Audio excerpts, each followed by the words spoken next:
आज का टॉपिक है लोकतंत्र और राजतंत्र। सबसे पहले हम राजतंत्र के बारे में चर्चा करेंगे। सबको पता है कि पहले के ज़माने में देश, राज्य, कस्बा, गांव, उस पर शासन किसका होता था? एक राजा का होता था जो बहुत ही पावरफुल होता था। अगर उसका नियम को कोई भी अगर काटता था ना तो सीधा इसका टिकट काट दिया जाता था, अर्थात सूली पर चढ़ा दिया जाता था, जो अगर राजा के नियम को नहीं मानेगा। मतलब प्रजा पर बहुत ही ज़्यादा शोषण होता था। शोषण मतलब क्या? उस पर अत्याचार। और प्रजा मतलब क्या? जो गांव देश के लोग रहते थे वो राजा का प्रजा कहलाते थे, जो निरंतर राजा की सेवा में लगे रहते थे। लेकिन ये जो शासन व्यवस्था है ना, ये पूरी तरह खत्म हो चुका है। लगभग अपवाद में एक दो देश बचा होगा तो बचा होगा, लेकिन पूरी तरह से वो खत्म हो चुका है। राजा वाला शासन खत्म। अच्छा, और एक चीज, अगर राजा मर जाए तो उस समय उस गांव को, उस देश को चलाता कौन था? उसका बेटा, उसका उत्तराधिकारी बनता था, अर्थात वंशानुगत। मतलब वंश ही उसका राजा बनता था और उस गांव को या उस देश को चलाता था। उसके बाद यहाँ पे लिखा हुआ कि नो चेंज। नो चेंज होने का मतलब इसका जब तक वंश खत्म ना हो ना, वो राजा कभी चेंज होता ही नहीं था। उसका बेटा का बेटा ही क्या बनता था? राजा बनता था। और वो चेंज कब होता था? वो चेंज कब होता था? अगर इस राजा से ज्यादा ताकतवर राजा कोई बगल वाला देश से आकर उस पर हमला कर दे, उसका राज्य सब छीन ले, जीत ले, तब वहां का राजा चेंज हो जाता था। उसी समय चेंज होता था, अन्यथा उसको जीवन में कोई चेंज नहीं कर पाता था।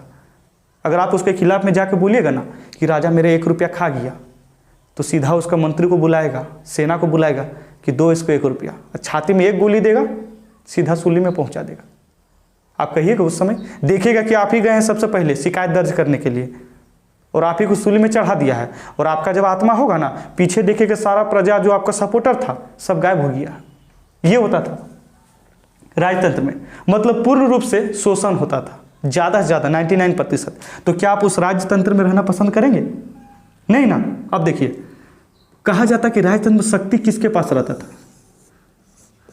ओनली वो राजा के पास। राजा का शक्ति मतलब क्या?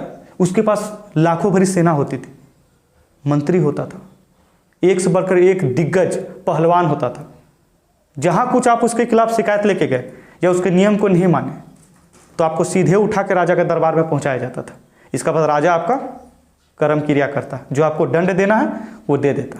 ओके, अब देखिए हुआ क्या कि धीरे धीरे इस सब जितना भी शासन व्यवस्था पे है ना, अंग्रेज आया, जब भारत आया ना, अंग्रेज क्या किया, धीरे धीरे सब राजा को हराने लगा। भारत में 200 साल तक राज किया है ना अंग्रेज। तो अंग्रेज क्या किया कि जब अंग्रेज भारत का राजा बना, अर्थात शासन करने लगा, तब धीरे धीरे वो नियम भी पारित करने लगा। जब इंसान शिक्षित होने लगा, भारत का जनता, प्रजा जब शिक्षित होने लगा, तब प्रजा को पता चला, अरे यार कोई राजा बनता है ना, उसका ताकत तो प्रजा से जुड़ा हुआ है। अगर प्रजा एकत्र हो जाए, एकता का प्रतीक दिखाए, तो किसी भी राजा को उखाड़ के फेंका जा सकता है। ये प्रजा में ताकत होता है, ये जनता में ताकत होता है कि नहीं? तो धीरे धीरे क्या हुआ कि बहुत सारे स्वतंत्रता सेनानी, जैसे गांधी जी हो गए, भगत सिंह, है ना, ये सारे स्वतंत्रता सेनानी क्या किए हैं? भारत को आज़ादी दिलाने के लिए कड़ी संघर्ष किए हैं। ठीक है, तो इस प्रकार से क्या हुआ कि राजतंत्र खत्म हो गया, अंग्रेज भी भारत देश छोड़कर चला गया। अब धीरे धीरे जब सब कुछ खत्म हो गया, मतलब शांत हो गया, है ना, तो प्रजा को चलाने के लिए कोई एक गार्जियन होना, घर का गार्जियन होना जरूरी है। तो देश का भी तो गार्जियन होना चाहिए ना, कि देश को चलाने के लिए कोई एक गार्जियन रूपी प्रधानमंत्री होना चाहिए। तब क्या किया कि प्रजा, मतलब जो भी स्वतंत्रता सेनानी, वो लोग डिसीजन किए कि देश का प्रधानमंत्री अर्थात राजा वही बनेगा जो जनता सिलेक्ट करेगा। और किसके माध्यम से? चुनाव के माध्यम से, वोट देकर। क्योंकि जनता को पता होगा कि कौन इंसान देश को अच्छे से चला सकता है और जनता पे शोषण नहीं करेगा। उसी दिन से चुनाव स्टार्ट हो गया। और उस समय का राजा कौन बनता था? जो जनता चुनता था।